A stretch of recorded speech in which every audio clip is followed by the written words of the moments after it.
Okay. Satisfaction. Nobody talks about being satisfied when we're on a diet. Hmm. And then you go from thing to thing to thing and you wonder like, oh, I'm still hungry. I want more because you're not satisfied. Hmm. Understand, and satisfaction is not just about food. It's about coping with your emotions, feeling your Yeah. fullness, respecting your body, movement for the joy, not for shrinking your body. And Hmm. nutrition actually comes last. So that because when we start to bring in nutrition, as dieters, we automatically want to go back to calories, good protein, macros, all that mental math that we do.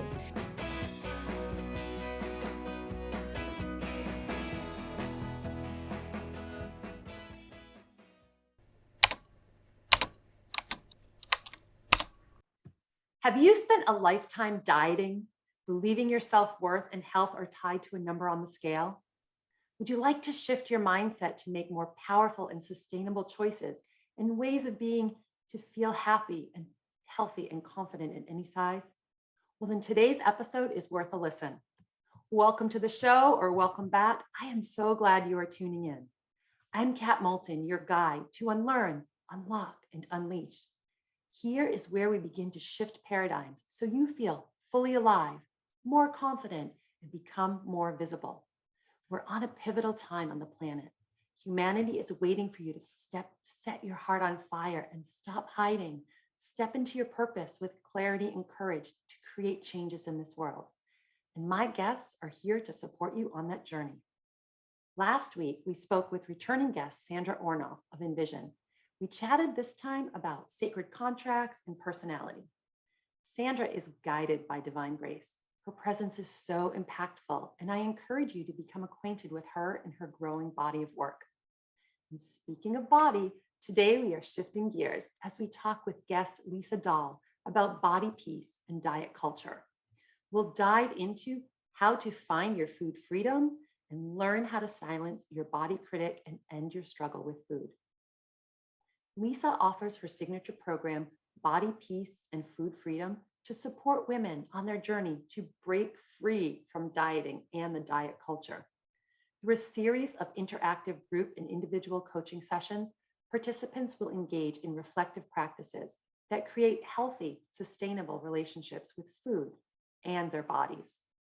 Lisa's hallmark emphasis on mindfulness and self-compassion help women find a successful pathway to whole body wellness. Lisa has certifications in intuitive eating, mindful eating, health and wellness coaching, and personal training.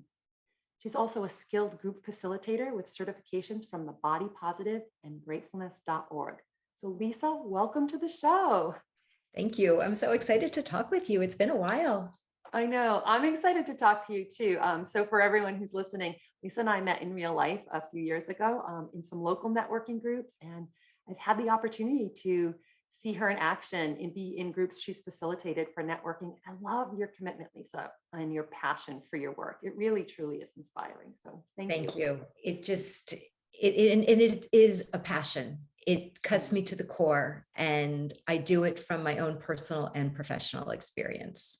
I love that because I think that can really, especially with women, touch them at a level that just being talked at cannot break through the block. So Yeah. If somebody had told me that I was going to support women in a non-diet approach to health and wellness, I would have said, never, not me, not happening. oh, And- really? Oh, yeah. My diet history started when I was a little girl, where I became uncomfortable in my body in third Mm. grade. I was told that I need to go to special gym because I couldn't walk on the balance beam, which set Oh, me wow. up for feeling uncomfortable being picked last for every organized activity. And then Mhm. it was further compromised when I was in ninth grade and we were told that we were going to be weighed and measured. And I remember thinking about it or stressing about it all week Mhm. and standing in line looking at the sea of girls who all appeared to be in thinner, smaller, better bodies than me, thinking and hoping that my skipped breakfast was going to give me a better number on the scale. I mean, I Mm. always say I grew up in a world of Weight Watchers, Snackwells, Miss America pageant, and a family of tall, thin bodies, hoping that I would grow another couple of inches to just stretch myself out and be tall and Mm. thin like them. Oh, So wow. Oh yeah, it all comes from my personal experience.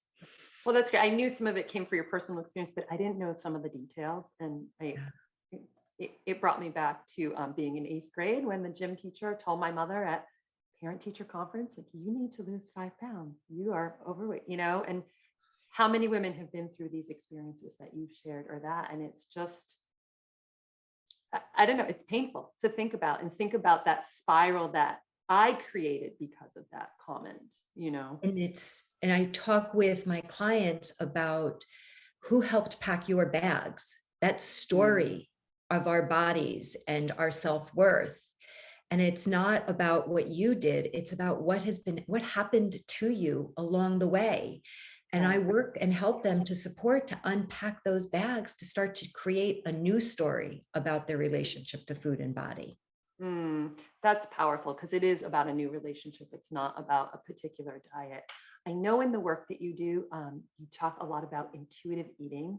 Maybe you can break that down for our viewers, for who aren't familiar with that term or like, what does that mean? What- So it is a word that's starting to become more common, Okay. and people still don't understand what it means and how it's also being hijacked.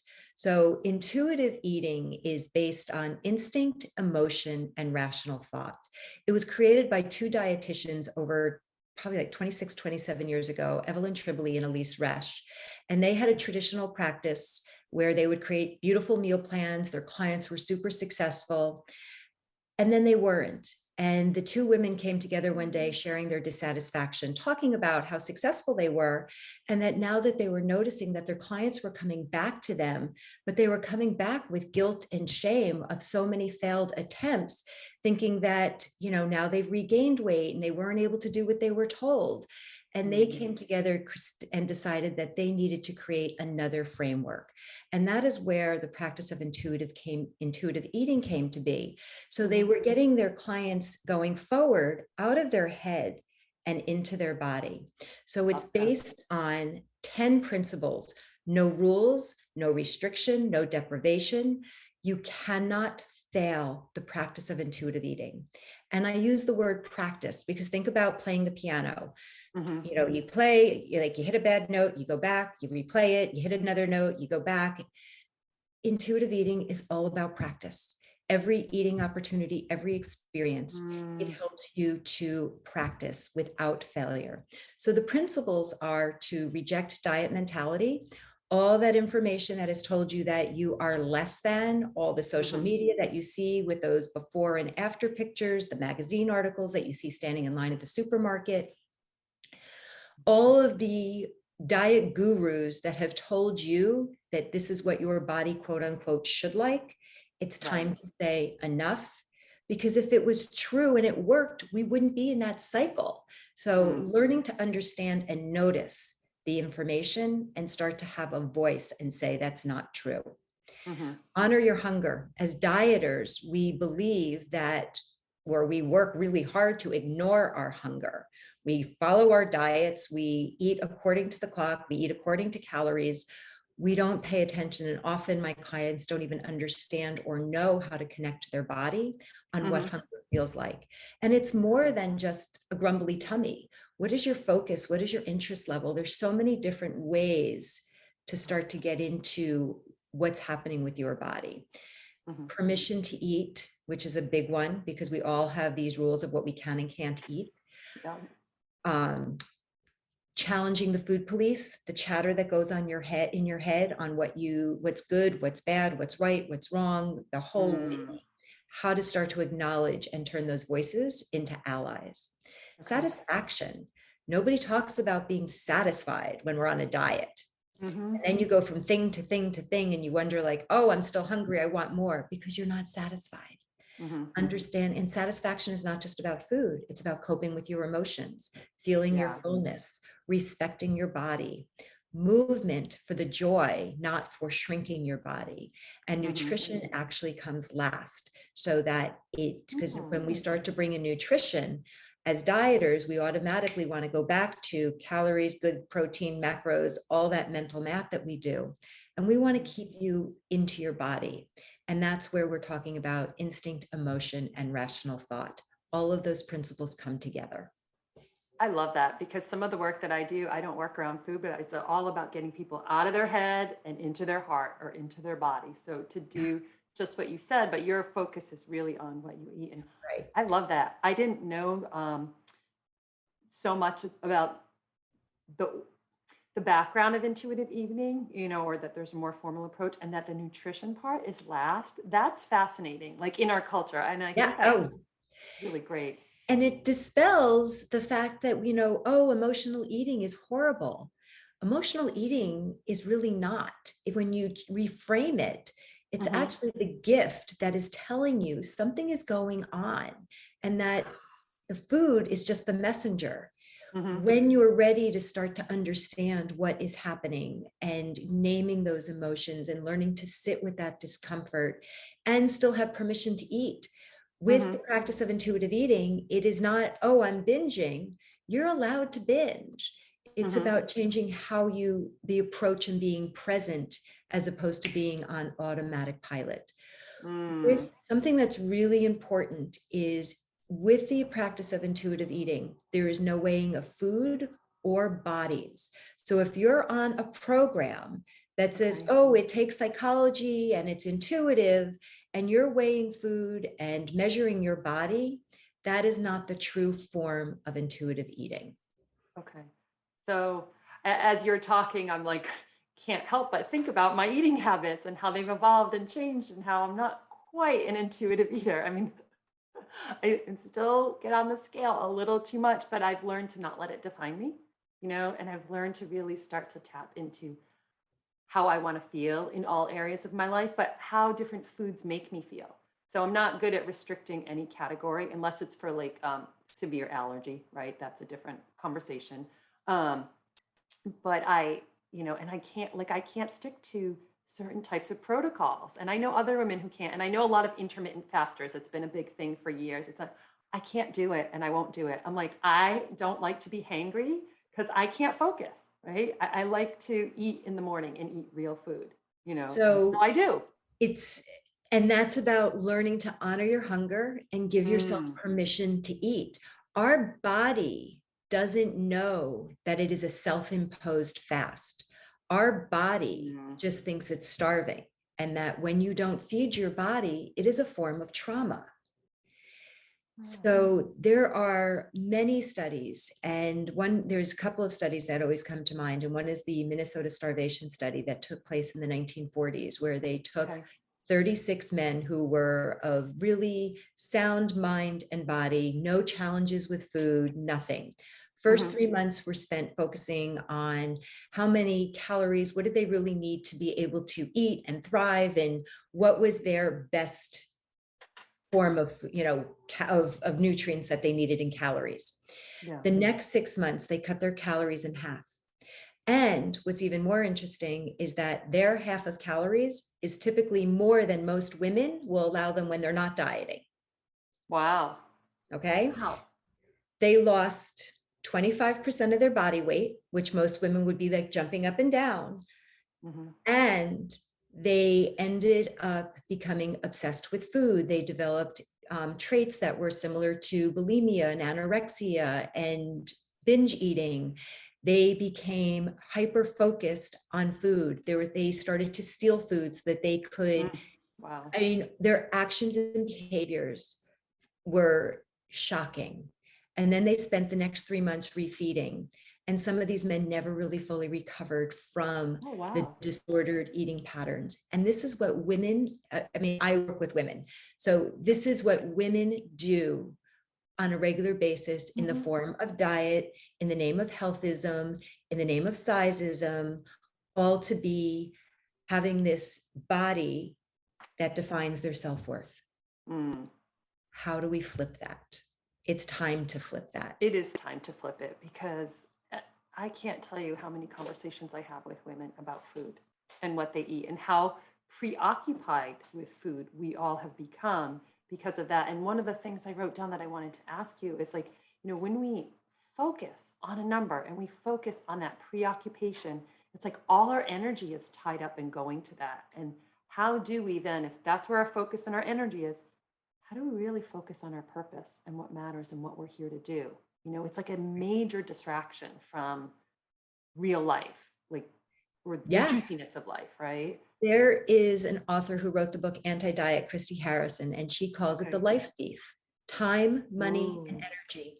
How much time, money, and energy have you, who's ever listening, spent? And I know the answer. I mean, I can't even calculate the amount of time, money, and energy, and missed experiences, or Mm, experiences that weren't as joyful as they could have been because I was so hyper focused on what size my body was in. yeah. And when we talk about, you said, I'm still on the scale. As long as somebody still has that hope of losing weight and weighing and measuring themselves, it gets in the way of the true practice of intuitive eating. Okay. And one of the most common questions I get is, will I lose weight? And the honest answer is, I have no idea. When I'm working with you, I don't know if you're in the middle of a binge, a restriction, what your stress, what your DNA is, what happened when you were a child, if you've ever had food insecurity. We're talking whole body health. Yeah. And my group that I'm working with right now, it's kind of one of the funnier things that they were all laughing at is the revelation that it is about the journey and not the Mhm. destination. The destination is always that number on the scale. Yeah. The journey has you being present, looking at your actions and behaviors, learning to ask the question, what do I need? What am I Mhm. feeling? And sometimes it is food. Food kept you strong and resilient. If you Mhm. have been had a, if you experience stress and food is one of your go-to things, think about what would have happened if it wasn't there. Right. How do you expand your self-care toolbox? Not replace it. How do you expand so that you can start to draw from other things? Because the Mm. food works until it doesn't. Right. So I like that about expanding it and bringing in new tools. And because food is also something that we can't stop completely. It's not like It's alcohol or gambling or other things. You need food to live, right? right. We It's a need must have. food to thrive. And Right. where did food come? How did we get to that place where food is the enemy? And the Mm. name of my program is Body, Peace, and Food Freedom. And it's for a reason, because that is what the women who I work with gain by Hmm. getting off of that diet roller coaster and shifting their thoughts and Yeah. learning that you can change what you think. Mm. I'm not talking about going from here to here in a second, Right. building that ladder step by step. Hmm. So that really is like a paradigm shift of like Oh, getting rid of the scale and living in a totally different way and trusting our own body, right? I would yeah. imagine in the work that you do, you've got to work with women to build that self trust on so many different levels. It's learning to, I say, listen, trust, and respect. Because as Mm, dieters, they're so fearful. Like, I could never trust myself. Like, what are you kidding? I need my diet to keep me safe. So the diet keeps them safe until hmm. they can't do it anymore. And then the response is, well, then I'm so out of control. So what happens is with the practice of intuitive eating is that it's learning to understand that you can be the expert on yourself. The diet Mm, gurus have you believing that you are not capable of right. taking care of yourself. We flip that story. You can learn to listen, trust, and respect your body and be happy, healthy, and confident at any size. I love that because really, like flipping that switch and learning to trust and is so important. But you're right; they have us thinking we can't trust ourselves. Like with the marketing and the just the messaging, it could be crazy making. Like, and I've been caught up in it. It is crazy making, and it is distracting from the bigger picture of so many. It is. I mean, when I first transitioned from catering into health and wellness coaching, I thought I was going to be the weight loss coach. I could restrict Mm, better than most people. I had more food rules. I mean, the litany was long. And what I discovered was that when I started working with my clients, I started to notice how stressed I was because I thought it was normal to just get on the scale and be stressed. And I Mhm. would be getting on the scale numerous times a day if I was in my sweet spot. Mhm. And then I was feeling the stress and anxiety from my clients who would be making great strides in their actions and behaviors, and they would be feeling better, only to feel that they were defeated and deflated on the day that they would have to quote unquote share their progress and tell me, what their weight was with shame. It was horrible. Mm. And I started to naturally take that away. And Okay. because of my desire to just learn and always be the best that I could be in what I'm doing, I ended up coming across a community called Health at Every Size, which led me to to learn about the practice of intuitive eating and the body positive. And I discovered that my, best dieting was really disordered eating and how close I was to an eating Mm. disorder. Oh, And wow. when I discovered that, I knew ethically and morally, I could never again support women to lose weight. And I Mhm. flipped my practice to be 100% weight inclusive so that all bodies are welcome and there is no dieting, there is no failure. And it's I love really, that. it's, I've put together 5 pillars of intuitive eating, mindful eating, health at every size, non-judgmental self-awareness, and self-compassion. And they're all intertwined together and they Mhm. just work beautifully. Do you think of those 5 pillars that you just shared that women who come in with disordered eating struggle with the self-compassion? Oh, absolutely. It Not sounds just great me, for right? somebody else. I mean, Okay. how do you learn that when you offer yourself self-compassion, because people often believe that self-compassion is the weak link, that Mm. you're weak if you're kind to yourself, Right. where somebody will say, oh, she's so sweet, she's all these wonderful things, she's in a larger body or in a fat body, and I'm so worried about her self-esteem. I don't really care about your self-esteem. I care about your ability to offer yourself compassion, because Mm. self-esteem, you're always comparing yourself against somebody else. On a day that you feel great, you're better than somebody else. On the day that you feel like crap, you're less than, and you Mm. have nothing. Self-compassion says, everybody suffers, everybody goes through this. I'm not alone, and it's not isolating, Mm. and they come together. So it really is a whole different conversation. It sounds like all of it is an unraveling of control, that we've designed to keep us safe and, Yeah, keep us compartmentalized and keep us doing what other people think we should be doing, right? right. For All in the whatever name of this, reason. all in the name of thin ideal of somebody else's profit. Mm. WW. How many times have we all re-signed up for WW? Mm. If it worked, we wouldn't keep signing up. Right. Like, coming back and, if you meet that, if you meet this, you don't have to pay your monthly fee. Hmm. How many people go back? I know I'm not there, but I'm paying my monthly fee. It's like this cycle, this Yeah, it's a hamster great wheel that it's business hard to model. get off. Well, it is. And so many business models are built on that, right? Right. But think about, would you take dieting has a 95% failure rate. So the fact is That's that, high. Wow. oh my God, it's huge. We have not failed the diets. The diets have failed us. Mm. Would you take a prescription that had a 95% failure rate? Most of us would say no, unless it was the smallest chance that it was going to save your life.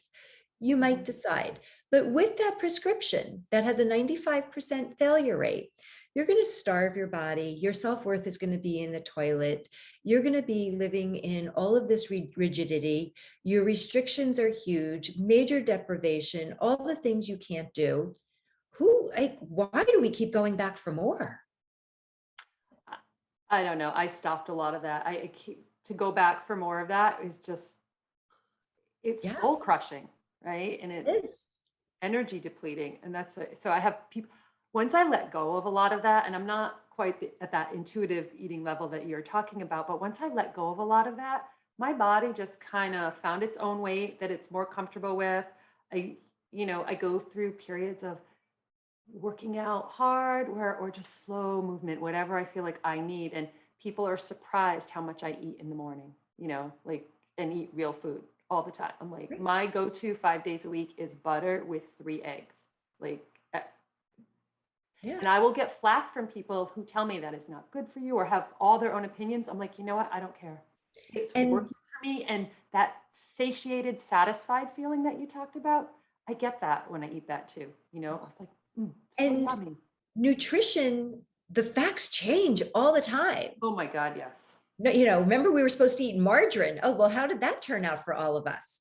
And when we say snack, I say snack wells. Well, because, it fit the math of what I could have. You could have more than 2 snack wells. So the nutrition science continues to change. That's a How do good you point. get back into your body? I mean, there was a time where, you weren't allowed to eat eggs, the rules keep changing. That's why it's so important to tune into your body and how does it make you feel Mm, physically, mentally, and emotionally. And when you change that conversation of, people who have food sensitivities or allergies, and it's based on restriction, how do you want to feel? Nobody's telling mhm. you can't eat X. Maybe you could have a little bit of X and you're okay. Maybe when you have this much of X, it's not okay for you. How Right. do you want to feel? You are in charge of you. Mm, And when you start to give yourself permission to have food, the desire will dissipate to have so much because you're going to have it again. And I mhm, have to say, when I started practicing intuitive eating, my body has changed and I have gained weight because I don't restrict anymore. mhm. And my weight has really stabilized. Mm, that's It's a no great point. longer, it's kind of like getting out of like the grown-up roller coaster park, the amusement Mhm. park and the big roller coaster. Yeah, I want to get you to the baby park where there's just ebbs and flows because life happens. right. Wonderful events happen, tragedies happen, things change, our bodies change. Even if you do nothing and you sit in your house, Mhm. your body is still going to change. Right. Even if you hide from the world, your Mhm. body is still changing. We can't change that. That's a great point. That's yeah. I have so many questions I could ask you. We have like 3 minutes left. So I maybe you can come back or we can continue the conversation. But Absolutely.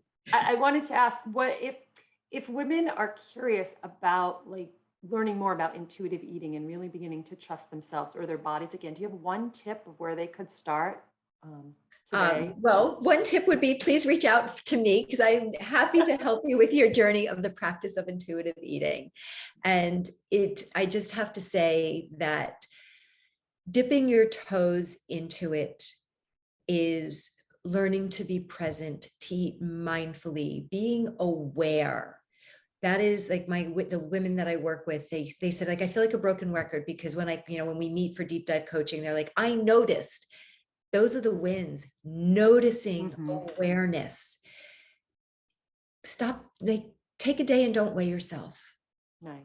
There's so many tips and things that I just want to share with women to Mm. start to give them peace in their body and with food because it is so life-changing.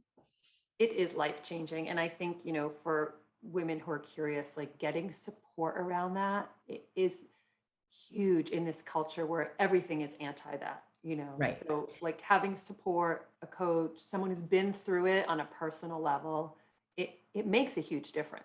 Yeah, It absolutely. does. Like my body, peace, and food freedom. It's one-on-one coaching with small group experience. Mm, So once a week we come together and it's about community connection and education. nice. And the women I'm working with now, they're in touch outside of my group. Like Hmm. I'll say, oh, so-and-so's late. Oh, I know she's doing this. She'll be here in a minute. Oh, that's good. And they just are so grateful to know that there's a group of women who are all working towards that same Hmm. goal and Yeah. breaking that diet cycle for the next generation. How do we make it better for our kids and our grandkids so that all bodies, it's a social justice issue. Hmm. There's so It's many huge. different ones. It's huge. The How do ripple we effect is, accept yeah. all bodies? It's huge. So hashtag community builds immunity. Find yourself some support. Where can Lisa, where can people find you? Lisa Dahl Wellness, Dahl. So Lisa Dahl Wellness, Instagram, Facebook. Please just reach out, and I'm always happy to have a conversation. And look for my Body, Peace, and Food Freedom program that opens up several times a year. And my next one starts on May 25th. Awesome. Lisa, thank you so much for being here. I really appreciate you and your expertise and your heart and your awareness and your passion to support other women. So, and if anyone is listening and missed where Lisa said to find her, she'll also be on my blog. You can find her there. This episode will live on the show page. And any viewers that are watching live, stick around. You'll have 30 minutes to continue this conversation with Lisa and myself.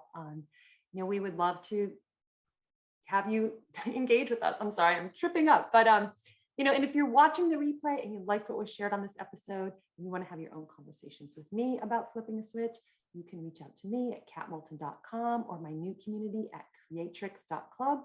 That's KREATRIX.club. And if you're curious about this community that Win Win Women is building, just check out, there's so many different shows. Lisa Hannigan is on before me. She talks about engaging and shining. Ilian's Joy is next. And there's just so many beautiful women like building communities to support women on whatever journey they're on. So thank you so much for your time, your attention, and your presence today. And remember, you are a powerful creatrix living in the matrix. The world needs women who are fully awake, dangerously aligned, and unified in heart and purpose. So from my heart to yours, may the energy of love flow through and expand to create pure positive impact in this world. Thank you again. Have a great week. Bye for now.